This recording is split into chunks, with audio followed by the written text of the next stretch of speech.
خاوند یې د کار نه ستړی راغی کور ته ګوري چې مېرمن یعنې ښځه یې ناسته ده او ډېره خفه ده خاوند یې ورغی او د خپلې مېرمن نه یې د خفګان علت پوښتنه وکړه چې یا ښځې ولې خفه یې ښځې ورته وویل وایي نه نه نه هېڅ خبره هم نشته بس هسې مې طبیعت لږ خراب و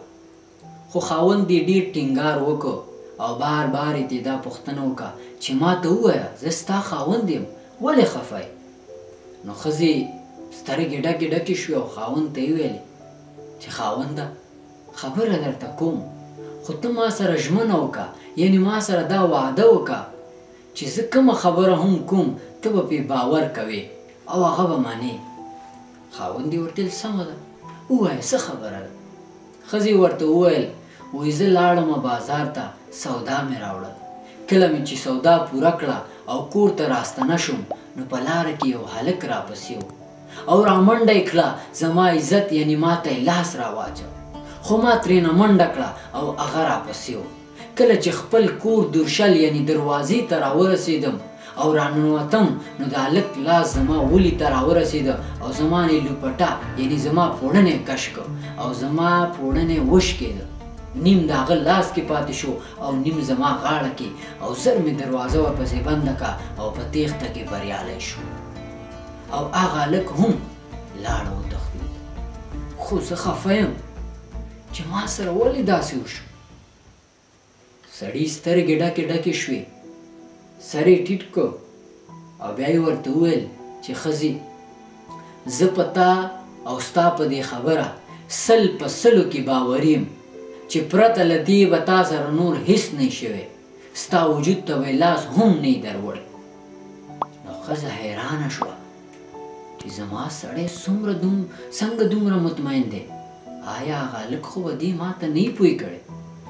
وایه سړیه ته څنګه په ما دومره باوري او دومره مطمئن یې چې پرته له دې به نور ما سره هېڅ نه یې شوي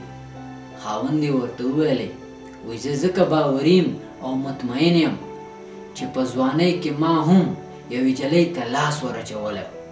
او هغه ما نه په تېښته کې بریالی شوه خو د هغې لوپټه یعنې د پوړنې پیسکه زما لاس کې پاتې شوه او نیم د هغې غاړې کې او لاړه وتښتېده نو نن ځکه همهغه کار زما ښځې یعنې تا سره وشو نو قدرمندو کتونکو زما خویندو ورونو د ویډیو نه مو هدف دا و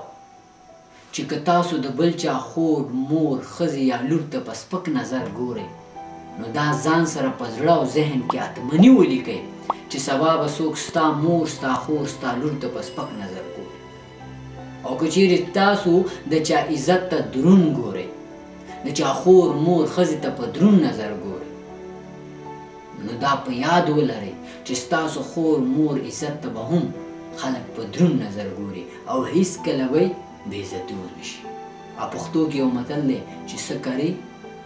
هغه به ریبې نو دغه ویډیو که نورو ملګرو سره شیر کول غواړئ شیر کولی شئ تر څو